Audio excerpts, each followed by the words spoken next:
তৃণমূলের আমলে এমন কোনো প্রতিষ্ঠান নেই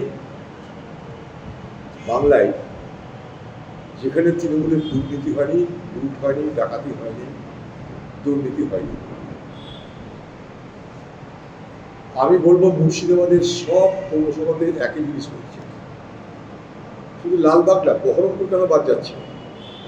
যেখানে তথ্য প্রমাণ দিয়ে আমি দেখিয়ে দিয়েছি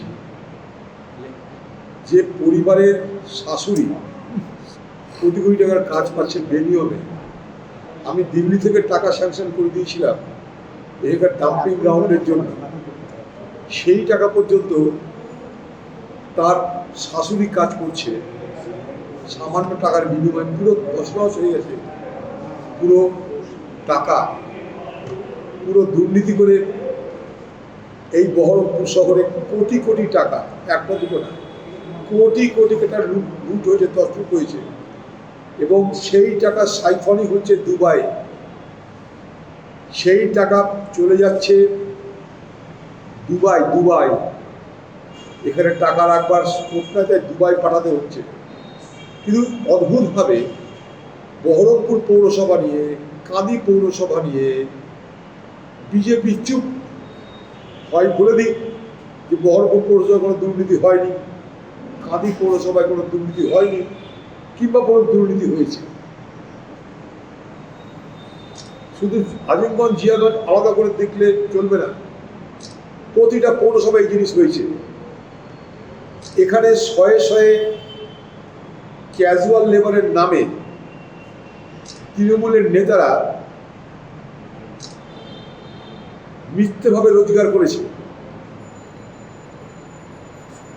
তদন্ত চাই, পূর্ণাঙ্গ তদন্ত চাই বহরমপুরে।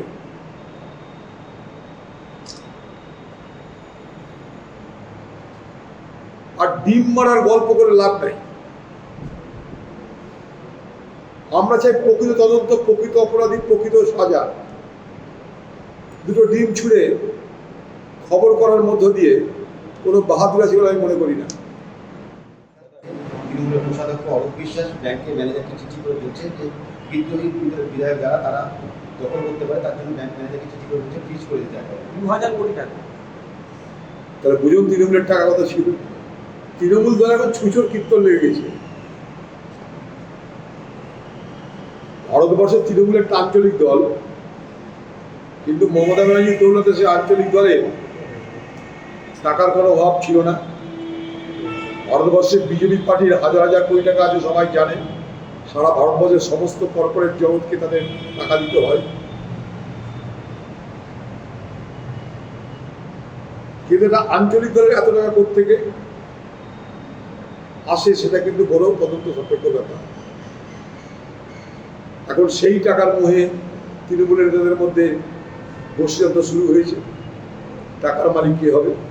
লুটের টাকার বখরা, ধান্দার টাকার বখরা নিয়ে মারামারি শুরু হয়েছে। সেটা নিয়ে হাইকোর্টে মামলা ছিল, আজকে রায় দিয়েছে। ঋতব্রত বন্দ্যোপাধ্যায় বিরোধী দলনেতা আছে। কে পাবে যায় না। হাইকোর্ট যখন বলেছে তখন কিছু কারণে বলেছে, কিন্তু সবটার মধ্যে কিন্তু নৈতিকতার অভাব স্পষ্ট। ওটা বিষয়টার মধ্যে একটা জালিয়াতি স্পষ্ট। কারণ আমরা যে যাই করি না কেন, পলিটিক্যাল মরালিটির একটা কথা আছে, রাজনৈতিক একটা মরালিটি থাকে। যদি তৃণমূল দলকে পছন্দ না হয় তাহলে তৃণমূল দল থেকে পদত্যাগ করে ভোটে দাঁড়ানো উচিত। যারা আজকে বিরোধী দল বলছে তৃণমূলের মধ্যে, যারা তৃণমূল দলের দৌলতে মমতা ব্যানার্জিকে ভাঙিয়ে মমতা ব্যানার্জির সিম্বল নিয়ে জিতেছে, আজকে তারা যদি বাহাদুরি দেখিয়ে বলে আমরা বিদ্রোহী দল, সেই বিদ্রোহীদের বলবো পদ ছেড়ে ভোটে দাঁড়িয়ে নিজেদেরকে প্রমাণ করো যে তোমরা বিদ্রোহী হয়ে জিতেছো না মমতা ব্যানার্জির দয়ায় জিতেছো। সেই জায়গাটা দাঁড়িয়ে নৈতিক অধঃপতনের চিহ্ন স্পষ্ট। আজকে সেই জায়গাটাই জানি না কীভাবে মদত হচ্ছে, কারণ এখানে আইনগত অনেক জটিলতা আছে।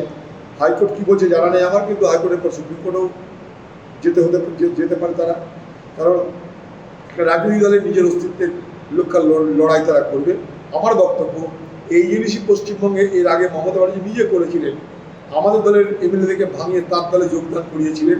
তখন আমরা বলেছিলাম যাদেরকে যোগদান করাচ্ছেন আপনি করার, তার দিন তৃণমূলে যেতে চায় যাক, তাদেরকে দলের সদস্য না করে বলুন যে তারা ভোটে দাঁড়িয়ে জিতে আসছে। এই চালাকিটা আমরা কখনোই রাজনীতির স্বীকৃতি দিই না। মমতা ব্যানার্জি যে কায়দায় কংগ্রেস দল ভাঙিয়েছিল, আজকে সে একই কায়দায় বিজেপি তৃণমূল দল ভাঙাচ্ছে। দুটোই অন্যায়, দুটোই রাজনৈতিক নীতিবোধের মানে অধঃপতনের দুটোই পরিচয়। আমাদের ভিডিও ভালো লাগলে লাইক এবং শেয়ার করুন। কমেন্ট সেকশনে গিয়ে জানান আপনাদের মতামত। আরও ভিডিও পেতে আমাদের চ্যানেল সাবস্ক্রাইব করুন এবং প্রতি মুহূর্তে খবরের আপডেট পেতে প্রেস করুন বেল আইকন।